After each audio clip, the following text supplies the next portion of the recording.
Frame and মোশনের আরও একটা নতুন ভিডিওতে সবাইকে অনেক অনেক স্বাগত। এই ভিডিও সিরিজে আমরা শেয়ার করব পিরামিডের দেশ মিশর ঘোরার অভিজ্ঞতা। আজকের ভিডিওয়ে থাকবে ইজিপ্টের দুটো শহর গিজা এবং কায়রোতে ঘোরার গল্প।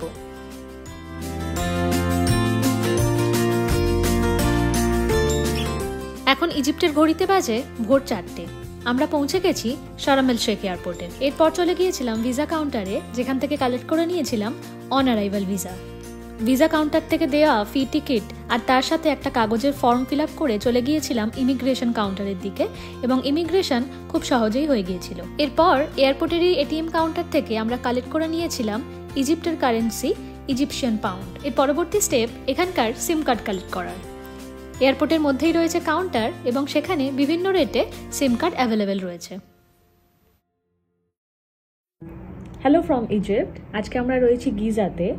আমরা কাল নেমেছি শারম এল শেখ এয়ারপোর্টে, সেখান থেকে বাসে করে 6-7 ঘন্টা লেগেছে এখানে পৌঁছতে। কাল রাতে আমরা পৌঁছেছি, আর আজকে হচ্ছে সকাল, এখন কটা বাজে, এখন হচ্ছে 8টা। তো আমরা যে হোটেলে রয়েছি সেই হোটেলের ব্রেকফাস্ট করে আমরা এখন যাব পিরামিড দেখার জন্য। তো অনেকে কোয়েশ্চেন করতে পারে যে আমরা কায়রোতে কেন নামিনি, এত কেন ঘুরে এসেছি। তো বেসিক্যালি তার ওয়ান অফ দ্য রিজন হচ্ছে যে ট্রিপটাকে অ্যাফোর্ডেবল বানানোর জন্য, কারণ কায়রো অবধি ফ্লাইটের প্রাইস এখন ক্রিসমাসের সময় তো প্রায় 1000 ইউরো ছুঁই ব্যালেন্স করার জন্য এই প্ল্যান। আর আমরা শারম এল শেখ সিটিটাও একটু ঘুরেছি, তো সেটাও আমরা শেয়ার করব ব্লগে। তো এখন আমরা রয়েছি গিজাতে, এই হোটেলে রয়েছি। রুম বেশ সুন্দর, পরিষ্কার পরিচ্ছন্ন, আর এর রুফটপটা বেস্ট, এখান থেকে পুরো পিরামিডটা দেখা যাচ্ছে। আর এখানে ব্রেকফাস্ট ইনক্লুডেড। তো আমরা ঝটপট ব্রেকফাস্ট করে এখন বেরিয়ে পড়ব। ব্রেকফাস্টে কি কি রয়েছে? Omelette, fruits, falafel, Egyptian bread, বিভিন্ন রকমের স্যালাড। এটা তাহিনি আমার মনে হয় এক ধরনের। একটা স্যুপ আছে।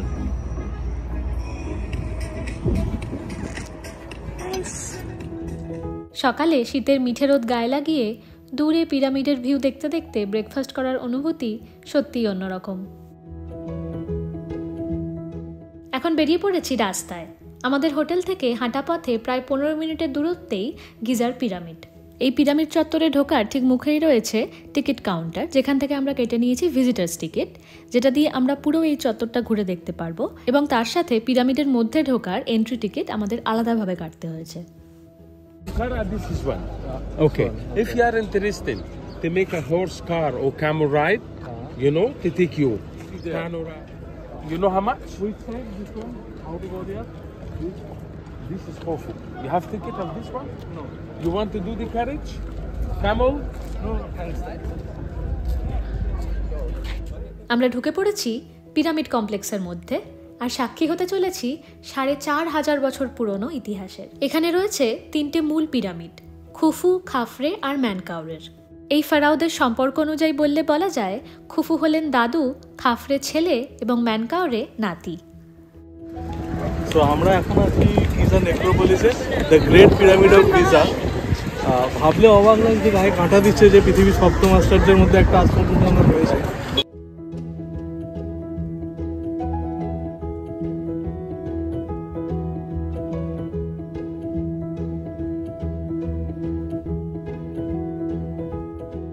দু 2560 খ্রিস্টপূর্বে প্রাচীন মিশরের চতুর্থ রাজবংশের ফারাও খুফুর জন্য এই পিরামিড নির্মিত হয়, যা বিশ্বের সবচেয়ে বড় পিরামিড। এর উচ্চতা ছিল প্রায় 481 ফুট, যা বর্তমানে ক্ষয়প্রাপ্ত হয়ে দাঁড়িয়েছে 455 ফুটের কাছাকাছি। এই পিরামিড তৈরি করতে লেগেছিল প্রায় 2 মিলিয়নের বেশি পাথরের ব্লক। প্রতিটা ব্লকের ওজন গড়ে প্রায় 2.5 টনের কাছাকাছি। কোনো রকম আধুনিক প্রযুক্তি ছাড়া কিভাবে যে এত ভারী পাথর দিয়ে এই পিরামিড তৈরি করা হয়েছিল তা সত্যিই এখনো বিস্ময়ের। আমরা এখন রয়েছি খুফুর পিরামিডের সামনে, আর এইটা হচ্ছে পিরামিডের ভিতরে ঢোকার এন্ট্রান্স। প্রচুর লোকজন এখানে ভিতরে ঢোকার লাইন, আর ডান দিকে দেখা যাচ্ছে পুরো গিজা শহরকে। খুফু থেকে আমরা এখন যাচ্ছি খাফরের পিরামিডের দিকে। খুফুর পরই শুরু হয় তার ছেলে খাফরের রাজত্বকাল। তখনকার ফারাওরা তাদের রাজত্বকালের মধ্যেই তাদের সমাধি তৈরির কাজ শুরু করে দিতেন। খাফরের পিরামিডের বৈশিষ্ট্য হলো এর এই মাথার অংশের পালিশ করা মসৃণ আবরণ, যা থেকে ধারণা করা হয় এই সমস্ত পিরামিডই হয়তো কোনো এক সময় এই মসৃণ স্তরে মোড়া ছিল, যা কালের নিয়মে হয় ক্ষয়ে গেছে নয়তো লুট হয়ে গেছে। খাফরেরটা হচ্ছে দ্বিতীয় উচ্চতম গিজার মধ্যে, তবে আরও একটা হাইট পিরামিড রয়েছে যেটা হচ্ছে সাকারা প্রথম পিরামিড, এবং তার পাশেই আছে যেটা রেড পিরামিড বলে, সেটা সেকেন্ড হাইয়েস্ট। এখানে চারপাশে এত স্ক্যাম করার জন্য লোকজন রয়েছে। হর্স রাইড, ক্যামেল রাইড, এদের ফাঁদে কিন্তু না পড়াই ভালো, এড়িয়ে চলাই ভালো এদের থেকে।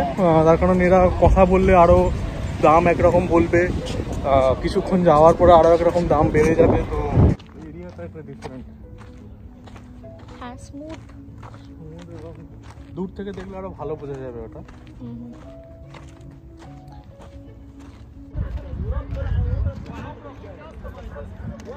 Egyptian, yeah, you look like Egyptian.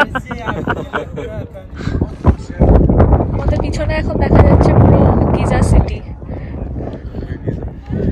ওই দিকে তিনটে হালকা সাকারা পিরামিড, রেড পিরামিড, সেই পিরামিডগুলো হচ্ছে একদম দূরে।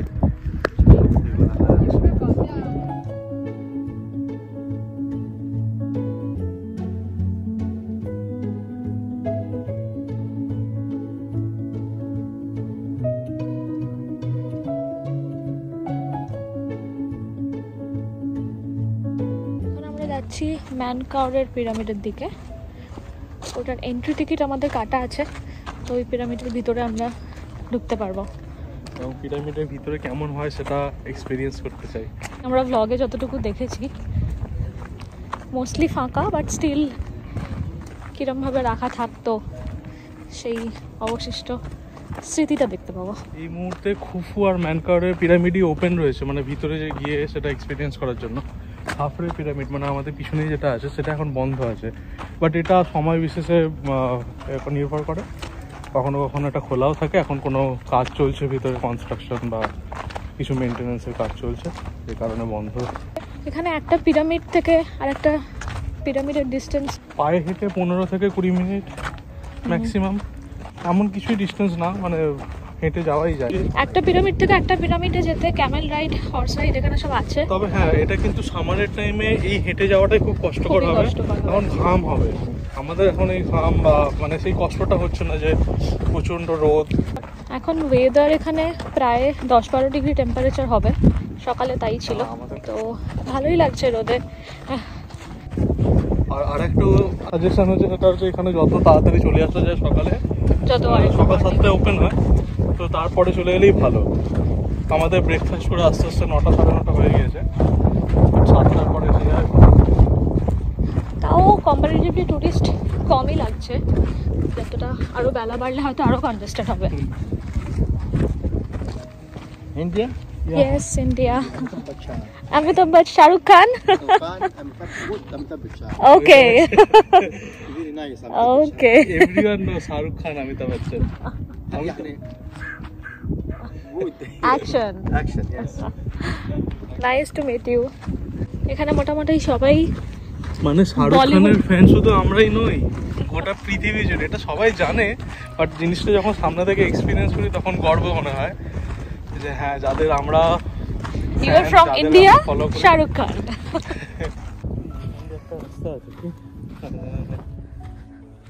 রাস্তা তৈরি করে নিয়েছে বেসিক্যালি, আমাদের তো ওই দিকটা যেতে হবে না, তো ওইদিকে যাওয়াই বেটার।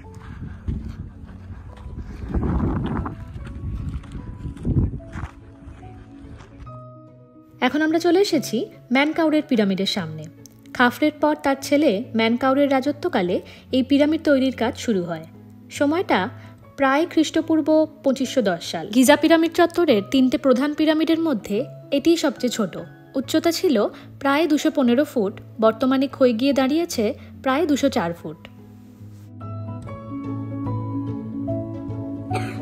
এখন আমরা এন্ট্রি করব এই ম্যানকাউরের পিরামিডের মধ্যে, আর দেখবো ভিতরে কি কি আছে।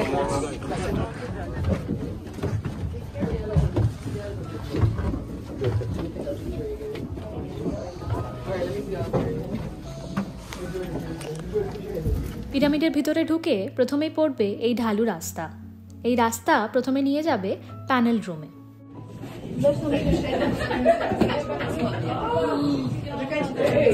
এই হলো প্যানেল রুম।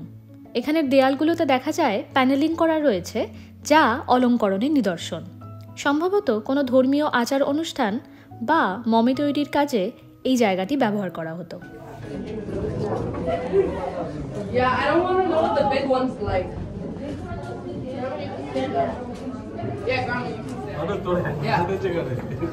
এক্স্যাক্ট আমার হাইটের। সবাইকে বেন্ড হয়ে হাঁটতে হবে, কিন্তু আমি স্ট্রেট হাঁটছি একদম। এরপরই দেখা যায় 6টা খোপযুক্ত এই ঘর, যেখানে ফারাওয়ের ব্যবহৃত বিভিন্ন মূল্যবান জিনিসপত্র, উপহার ইত্যাদি রাখা ছিল। আমরা আরো নিচের দিকে নামছি, দেখা যাক এখানে কি আছে। আরো কিছুটা নিচের দিকে নামলে অবশেষে দেখা যায় সেই সমাধি কক্ষ। ঠিক এখানেই গ্রানাইট পাথরের তৈরি সার্কোফেগাস বা কফিনের মধ্যে ম্যানকাউরের মমি পাওয়া গিয়েছিল, যা উদ্ধার হওয়ার পরে ব্রিটেনে পাঠানোর সময় একটি জাহাজ ডুবিতে হারিয়ে যায়।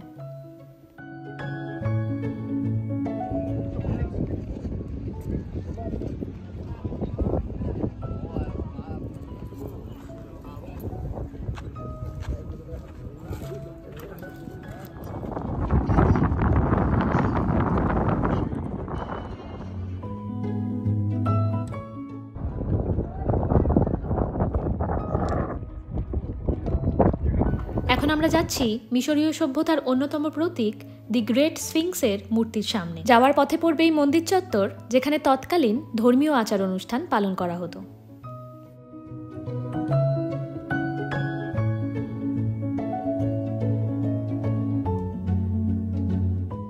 এই মূর্তিটি ঠিক খাফরের পিরামিডের সামনে অবস্থিত এবং তারই রাজত্বকালে তৈরি করা হয়েছিল।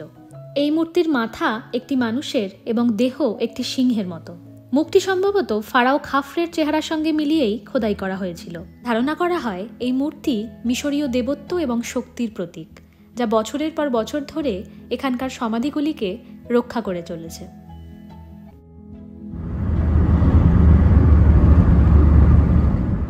গিজার পিরামিড দেখে এখন আমরা যাচ্ছি কায়রো মিউজিয়ামে। ট্যাক্সি করে নিয়েছি, অনেক দরাদরির পর ভাড়া নিচ্ছে 200 ইজিপশিয়ান পাউন্ড। কায়রোতে মোট 2টো মিউজিয়াম রয়েছে। আমরা এসেছি সবচেয়ে পুরনো যে মিউজিয়াম সেটায়, দি ইজিপশিয়ান মিউজিয়ামে।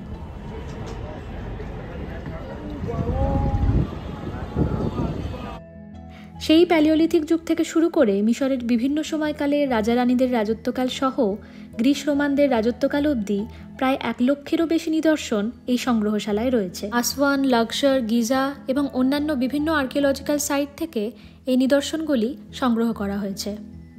এটি হলো রামেসিস II এর ছেলে মারেমতার রেড গ্রানাইটে তৈরি সার্কোফোগাস।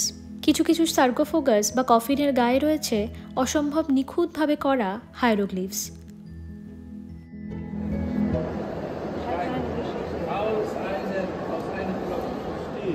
মানে প্রতিটার ইঞ্চি, প্রতিটা সমান, একদম সমানভাবে খোদাই করা।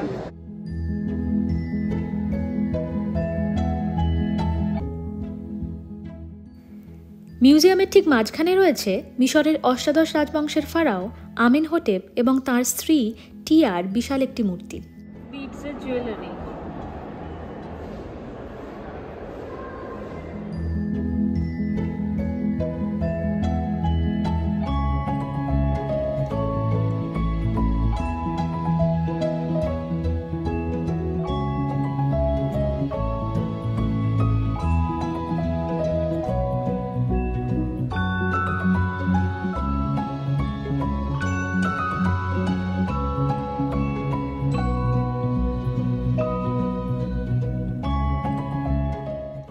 গ্রানাইট পাথরের তৈরি এই স্ফিংসটির মুখ মিশরের বিখ্যাত রানী হাতশেপসুতের আদলে তৈরি এবং বাকি দেহটা একটি সিংহের। রানীর কপালে রয়েছে একটি কোবরা এবং তিনি নকল দাড়ি পরে রয়েছেন।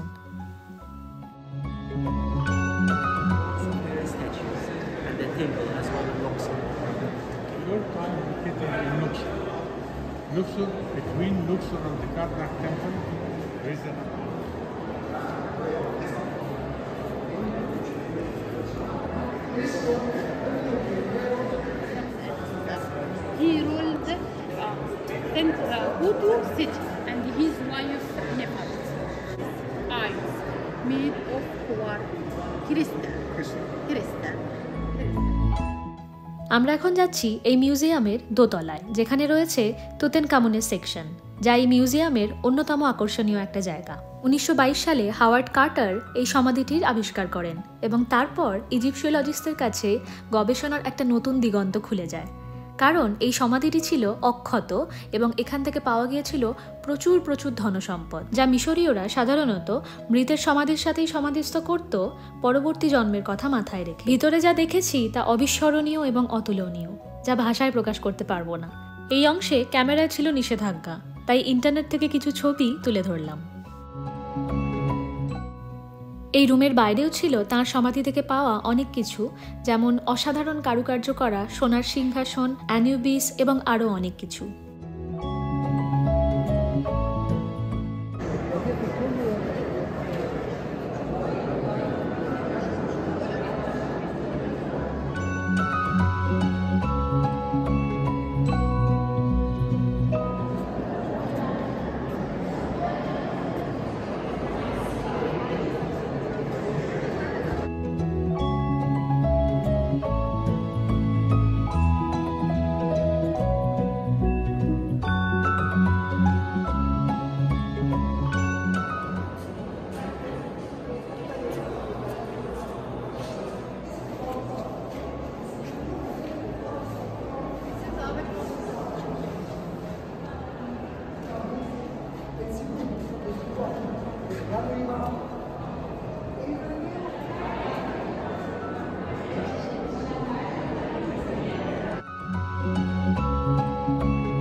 দুর্দান্ত কিছু অভিজ্ঞতা নিয়ে বেরিয়ে আসছি মিউজিয়াম থেকে। এখন বাজে প্রায় দুপুর 3টে। একটু দেরিতেই আজকের লাঞ্চ সেরে ফেলবো ইজিপশিয়ান খাবার দিয়ে। এই খাবারটার নাম এই মুহূর্তে মনে নেই, কিন্তু ঢ্যাঁড়সকেও যে এইভাবে স্যুপের মতো খাওয়া যায় তাই প্রথমবার এক্সপিরিয়েন্স করলাম।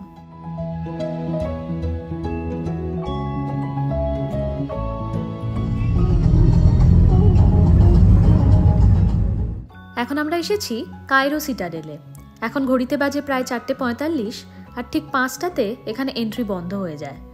তাই বাইরে থেকে দেখেই এখন আমরা চলে যাচ্ছি খান আল খালিলি মার্কেটে।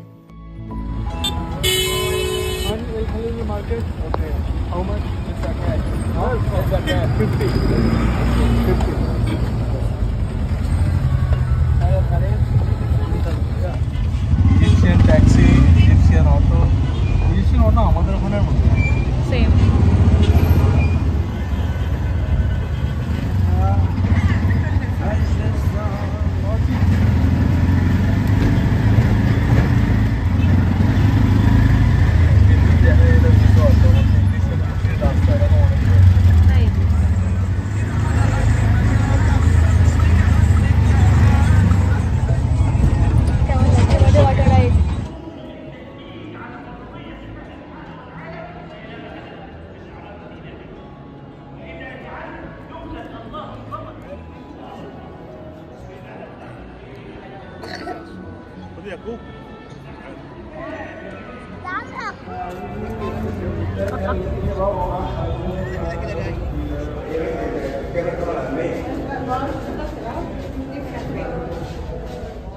অনেকক্ষণ খোঁজার পর অবশেষে পৌঁছালাম খান আল খালিলি মার্কেটে। এটা ইজিপ্টের বেশ পুরনো একটা বাজার। এর মধ্যেই রয়েছে সেই মধ্যযুগীয় সময়ে তৈরি একটা রাস্তা যার নাম মোজেস স্ট্রিট। ধূপ, ধুনো, স্পাইসেস, খুব সুন্দর গন্ধ। দেখ ধুনোটায় খুব ভালো গন্ধ আসছে।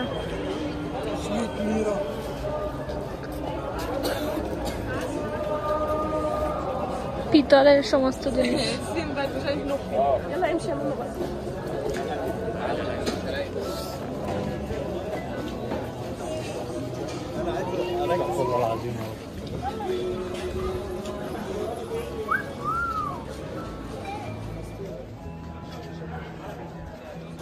পুরো আমাদের নাফাদা মসজিদ জাকারিয়া স্ট্রিটের মতো ঈদের সময়। রাইট, এটা নিউ মার্কেটও না, একদম জাকারিয়া স্ট্রিটের ভাইব দিচ্ছে। পিছন দিকটা ঘোরা তাহলে বোঝা যাবে।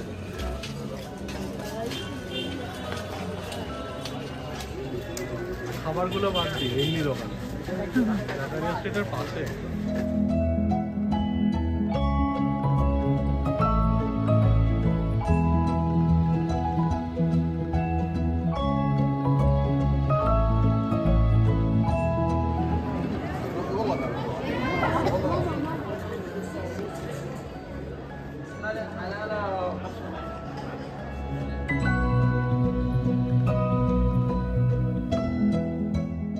আমরা এখন ট্রাই করে নিচ্ছি এক ধরনের ইজিপশিয়ান মিষ্টি। এরপর আমরা আবার ফিরে যাব গিজাতে, সেখানে ডিনার সেরে শেষ করব আজকের দিনটা। Everyone's mother.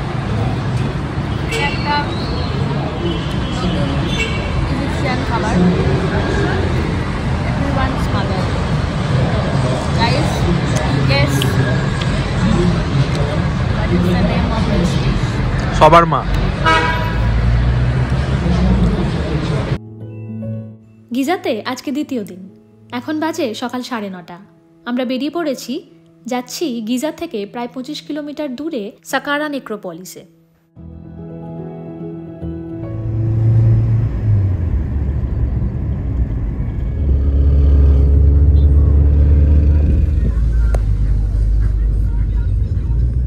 আমরা পৌঁছে গেছি সাকারা নেক্রোপলিসে। এখানেই রয়েছে পৃথিবীর সর্বপ্রথম পিরামিড, স্টেপ পিরামিড। এছাড়া রয়েছে বেন্ট পিরামিড, রেড পিরামিড এবং আরও অনেক ঘোরার জায়গা। পুরো সাইটটা ঘুরে দেখতে সময় লাগবে বেশ কয়েক ঘন্টা, আর আমাদের হাতে সময় বেশ কম। বাস রয়েছে দুপুর 12:30টায়। সম্পূর্ণ এলাকা যখন ঘুরে দেখতে পারবোই না, তখন টিকিট কেটেও লাভ নেই, আর শুধুমাত্র যে স্টেপ পিরামিডটা ঘুরে দেখব সেই টিকিটও অ্যাভেলেবেল নেই। তাই আমাদের যিনি ড্রাইভ করে এনেছিলেন তিনি আমাদের যথেষ্ট হেল্প করেছিলেন। তার এন্ট্রি ছিল ফ্রি, আর উনি আমাদের ঘুরিয়ে দেখেছিলেন স্টেপ পিরামিড। এখন আমরা দাঁড়িয়ে প্রায় 4500 বছর পুরনো পৃথিবীর প্রথম পিরামিড, স্টেপ পিরামিডের সামনে, যা তৈরি হয়েছিল মিশরের রাজা জোসরের জন্য। এখানে চারপাশে ছড়িয়ে ছিটিয়ে রয়েছে প্রচুর আর্কিওলজিক্যাল সাইট, যেখানে এখনও রিসার্চের কাজ চলছে। কে বলতে পারে, হয়তো হঠাৎ করেই আবিষ্কার হবে নতুন কোনো সমাধি বা গুপ্তধনের, এবং আমরা খোঁজ পাবো নতুন কোনো ইতিহাসের।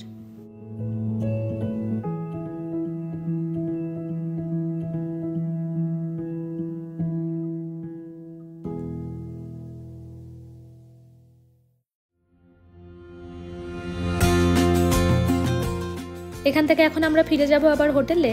সেখান থেকে লাগেজ নিয়ে আমরা চলে যাব বাস স্টপে। সেখানে রয়েছে বাস, এবং আমরা পাড়ি দেব মিশরের আরও একটা শহর, লাক্সারে। আজকের ভিডিও কেমন লাগলো তা জানাতে হবে কমেন্টে লিখে। ভালো লাগলে করে দিতে হবে লাইক, শেয়ার আর সাবস্ক্রাইব। পরের ব্লগে শেয়ার করব মিশরের লাক্সার শহরে ঘোরার অভিজ্ঞতা।